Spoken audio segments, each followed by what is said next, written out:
fournit de la nourriture quotidienne tout en offrant une source de revenus à des millions d'Africains. Le riz a besoin d'une quantité importante de nutriments qu'il obtient du sol et des engrais organiques et minéraux. L'azote est le nutriment le plus vital pour le riz. Il développe les tiges et les feuilles et leur donne une couleur bien verte tout en stimulant le développement des thalles, la production des panicules et le remplissage de leurs grains.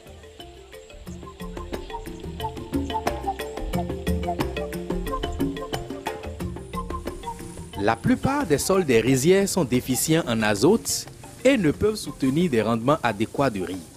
L'application d'un engrais minéral comme l'urée est donc indispensable. Lorsque l'urée est appliquée dans la lame d'eau, il se dissout facilement et l'azote se perd rapidement et échappe donc à la plante. Autrement dit, environ 2 sur 3 sacs d'urée appliqués de cette manière échappent à la plante. Une fois que la saison des pluies arrive, il y a des moments où l'eau sort de nos champs. Ça ruisselle et peut descendre dans certains puits. Si en ce moment vous avez jeté l'engrais et que l'eau de ruissellement l'emporte, donc nous-mêmes nous consommons cette eau. Ça peut causer des maladies. L'augmentation des prix des engrais minéraux et l'inefficience de la fertilisation azotée font perdre beaucoup d'argent aux producteurs.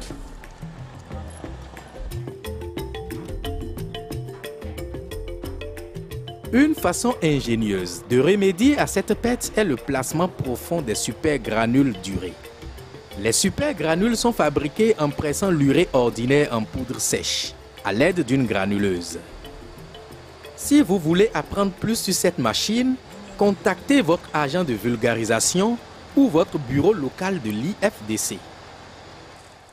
Le placement profond d'urée consiste à placer des supergranules d'urée de 1 à 3 grammes à 7 cm de profondeur, une semaine après le repiquage du riz. Mais ne vous inquiétez pas, vous ne devez pas placer une granule par poquet. Si vous repiquez en ligne en gardant une distance de 20 cm entre poquets, enfouissez une granule pour 4 poquets.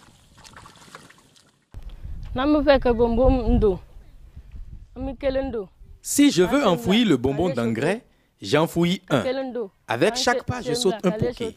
Si je fais un pas, ça fait 40 cm. J'enfouis un et je continue. Si je finis la ligne, je saute une ligne et je reprends. Je fais la même chose au retour.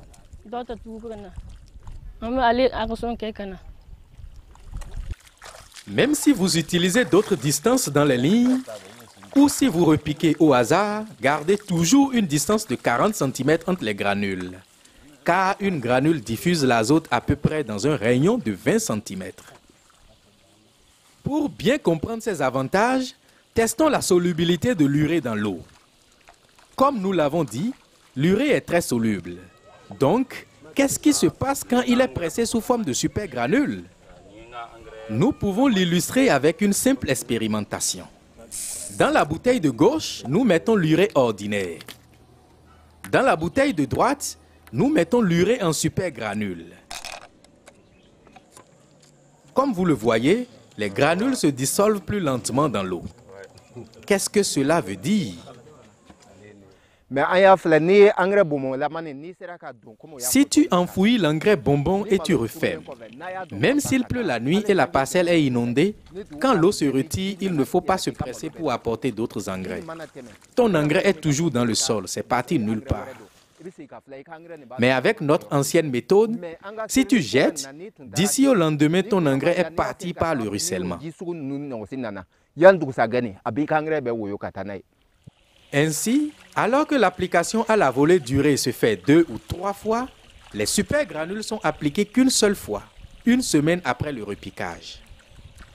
En plaçant des supergranules, l'azote est libéré lentement. La plupart de l'azote reste dans le sol, à proximité des racines des plantes, où elle est absorbée plus efficacement. Si tu l'enfonces dans le sol et tu refermes, le soleil ne peut pas le taper. Même dans de l'eau, l'eau ne peut pas l'atteindre et l'air ne peut pas l'emporter en gaz. Donc, on le met dans le sol. Un autre avantage de placement profond de l'urée est que l'azote est absorbé par les racines de vos cultures seulement. Les mauvaises herbes ne bénéficient pas de l'urée appliquée. Et comme votre culture s'établit plus rapidement, elle supprime plus efficacement les mauvaises herbes. Lorsque le riz est nouvellement planté, les racines sont coupées. Si tu jettes l'urée à la volée à cette période, les mauvaises herbes consomment les engrais avant que le riz n'ait des racines. Au moment où la plante commence à avoir un besoin d'engrais, la force de l'engrais est terminée. Mais si tu le mets dans le sol et le refermes bien, les racines du riz poussent au moment où l'engrais se libère. Donc ça diminue la force des mauvaises herbes et le riz pousse bien.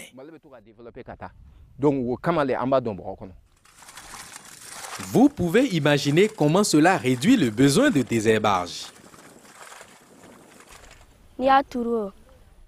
Quand tu jettes l'engrais, il y aura beaucoup d'herbes et tu dois désherber 2 fois. Mais l'engrais bonbon ne favorise pas beaucoup d'herbes. Tu désherbes une seule fois. Plus important encore, les producteurs qui utilisent cette technique récoltent plus de riz par rapport au passé, quand ils appliquaient l'urée à la volée. Nous avons observé si par exemple avant tu récoltais 4 tonnes à l'hectare, si tu mets le bonbon d'urée, tu auras une différence d'environ 1 tonne à 1 tonne et demie de plus. Tu peux récolter 5 tonnes et demie.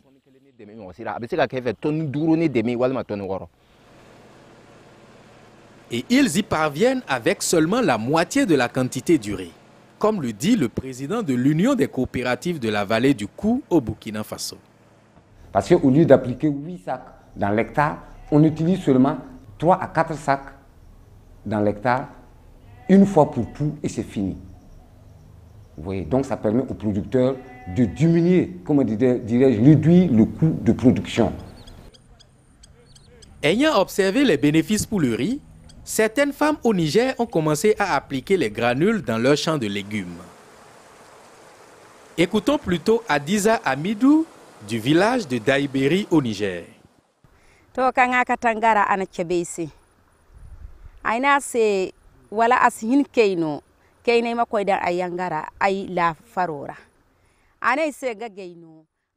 Lorsque mon mari a amené les granules, il me l'a montré et je lui ai demandé de m'en donner pour mon champ. Il a dit qu'il va m'en donner, mais que ce n'est pas l'engrais à épandre, c'est l'engrais qu'on doit enfouir. J'ai creusé, j'ai mis l'engrais et je lui ai demandé de venir voir. Il a fermé le trou et que je n'avais qu'à continuer. À mon avis, l'engrais qu'on enfouit est mieux que l'engrais qu'on épand, parce que les fruits de gombo ne se ressemblent pas. Le fait de creuser et de le mettre aux racines de la plante fait que la plante en bénéficie plus.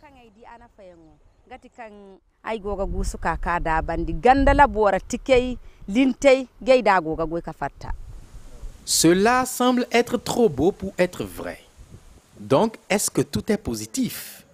Eh bien, comme toujours, chaque technologie a ses défis. Certains producteurs considèrent le placement profond d'urée comme un travail fastidieux et difficile. Insérer les super granules est évidemment plus facile dans des sols mous qui ont assez d'argile et lorsque la terre est labourée et gardée meuble. Au début, nous déposions des tasses ou des seaux en plastique avec des granules à un lieu. Nous enlevions des granules pour aller enfouir. À des moments, quand tu enlevais, l'eau rentrait et ça se mouillait. Mais aujourd'hui, nous accrochons des sacs sur nous. Tu prends avec une main pour enlever et tu jettes dans l'autre main pour enfouir. Tu ne te déplaces pas pour aller chercher l'engrais.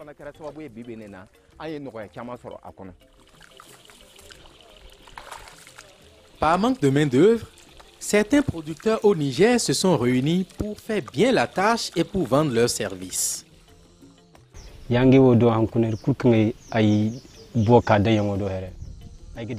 J'ai vu l'avantage au moment de la récolte. C'est pour ça que j'ai associé 2 autres personnes à moi pour placer les granules. Nous sommes une équipe.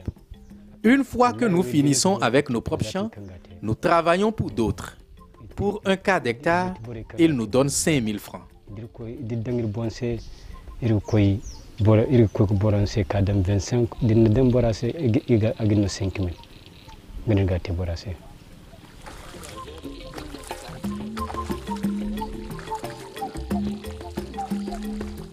Résumons ce que nous avons appris. Avec le placement profond d'urée, moins d'azote est perdu. Il y a moins de pollution de l'eau et moins d'enherbement. Comparé à l'application à la volée, en enfouissant des granules, vous pouvez récolter environ 1 tonne de plus avec la moitié d'urée. Gardez toujours une distance de 40 cm entre les granules, car une granule diffuse son azote dans un rayon de 20 cm. En fait, qu'est-ce que le producteur veut? Gagner en temps pour produire beaucoup. Et si on produit beaucoup, nous gagnons beaucoup et ça nous permet vraiment d'améliorer nos conditions de vie. Donc,